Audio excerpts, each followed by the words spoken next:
Antes de começar o vídeo, eu quero pedir a você que acompanha o Blog da Cidadania que se inscreva no nosso canal, curta e compartilhe os nossos vídeos, acione o sininho das notificações, que assim você nos ajuda a fazer o nosso trabalho. E vamos ao vídeo.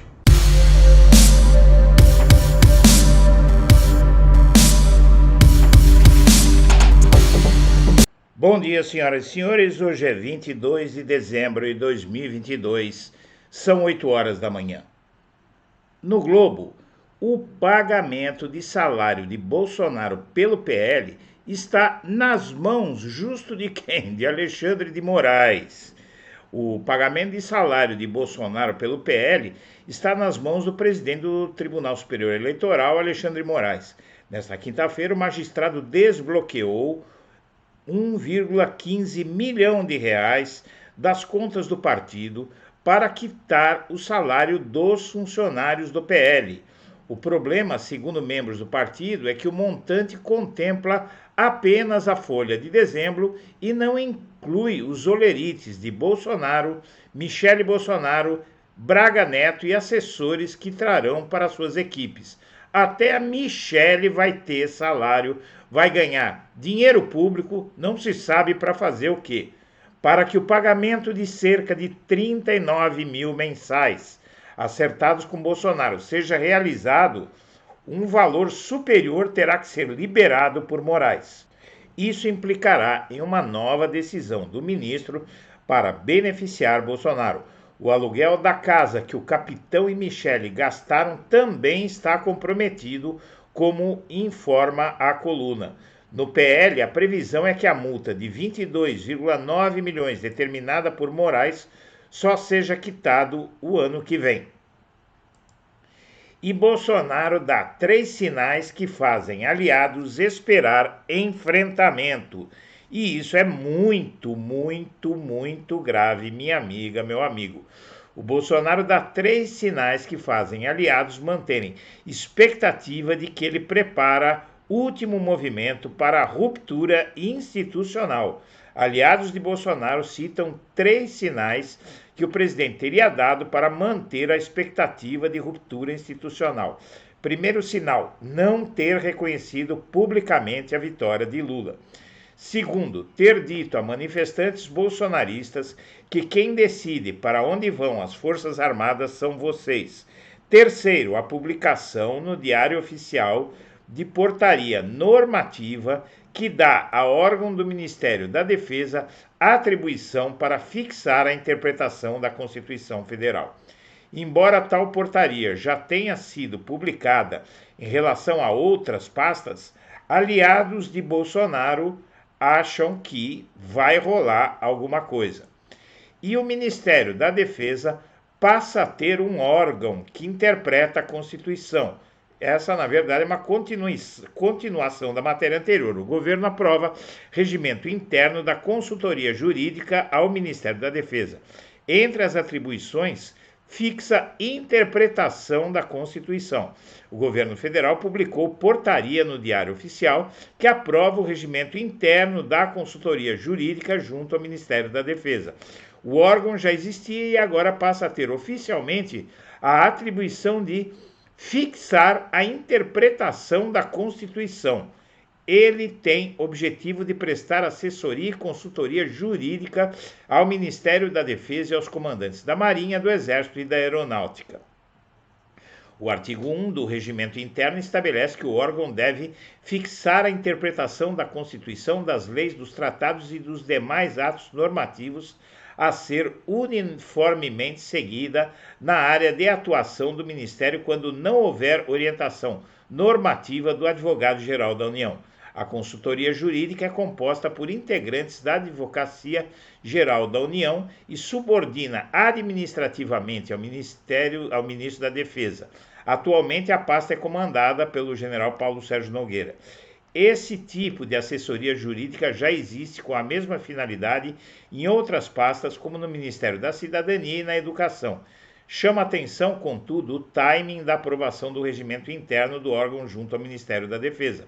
O corpo jurídico passa a exercer oficialmente a função de interpretar a Constituição no momento em que Bolsonaro estuda acionar as Forças Armadas para tentar anular o resultado das eleições. Aliados do presidente veem a publicação no Diário Oficial como tentativa de respaldo legal caso invoque o artigo 142. E o artigo 142, minha amiga, meu amigo, é um artigo que diz que é um artigo da Constituição Federal que diz que qualquer um dos três poderes, executivo, legislativo ou judiciário, pode requisitar que as Forças Armadas intervenham para retomar a ordem pública. Acontece que os militares golpistas ficam dizendo que esse artigo permite que um dos poderes, por exemplo, o poder executivo, coloque as Forças Armadas contra o poder judiciário, por exemplo, não é? Ou seja, contra o STF. E isso não existe, evidentemente, na Constituição. Nenhum legislador seria louco de dar a um poder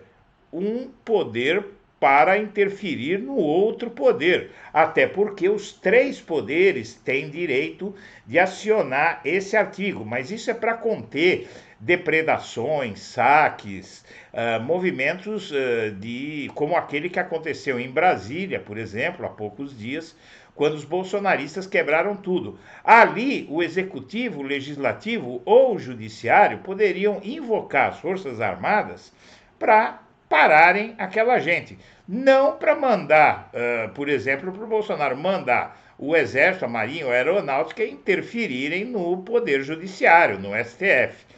Então, realmente, esse dado mostra que há ainda uma esperança golpista de Bolsonaro e é bom ficar de olho aberto, né?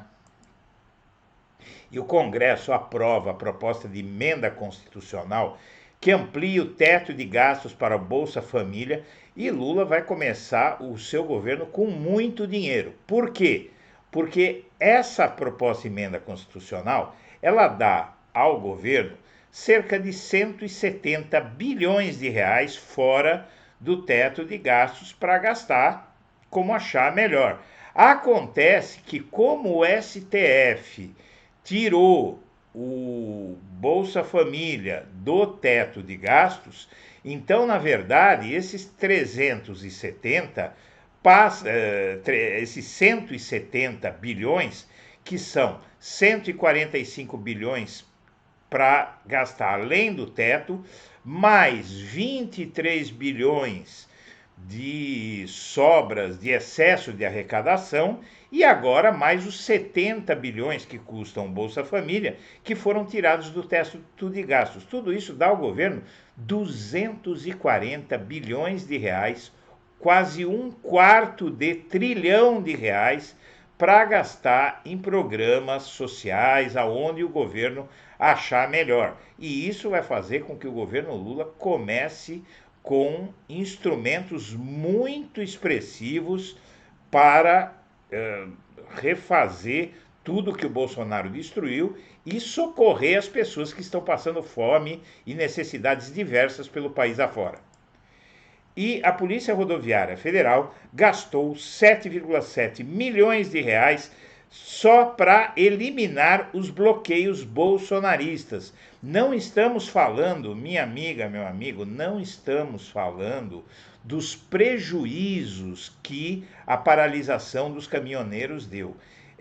Esse gasto de 7,7 milhões foi da Polícia Rodoviária Federal para tirar essa gente das estradas. O que se perdeu com a paralisação deles é muito mais, são 100 vezes mais dinheiro do que esses 7,7 milhões, para que se veja quanto o bolsonarismo está prejudicando o Brasil. E Alckmin vai ser ministro. Ele foi chamado, na verdade, ele não ia ser ministro, mas como ninguém quis ir para o Ministério da Indústria e do Comércio do governo Lula, o abacaxi, ou não, seja lá o que for esse ministério, ficou para o Alckmin. E deputados do PL articulam candidatura à presidência da Câmara contra Lira.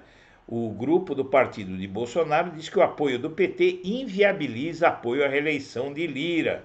Uma parte da futura bancada do PL na Câmara dos Deputados articula uma candidatura à presidência da Casa no ano que vem, em oposição à tentativa de reeleição de Arthur Lira. O grupo reúne cerca de 35 parlamentares da bancada eleita. Eles querem colocar o pseudo-príncipe da família real, um monarquista, para ser presidente da Câmara dos Deputados. Aí é roça, né? E Lula escolhe Ana Moser, jogadora de vôlei, ex-jogadora de vôlei, para ministra do esporte. Está aqui a Ana Moser, um grande nome do esporte brasileiro. E MDB, PSD e União Brasil garantem a Lula a aprovação da PEC da transição e aí já reforçam a base do governo, que ainda é insuficiente, mas está crescendo. E por fim, apesar da sangria, Lira encerra o ano como favorito para se reeleger. Está sempre do poder, está sempre do lado vencedor. O que acontece é que isso precisava acabar no Brasil. O legislativo é um poder totalmente corrompido, cheio de gente, cheio de bandidos, né? O poder legislativo é um poder que, como o próprio Lula disse décadas atrás, tem no mínimo 300 picaretas. Senhoras e senhores, nós agradecemos a atenção. Estaremos de volta ao meio-dia.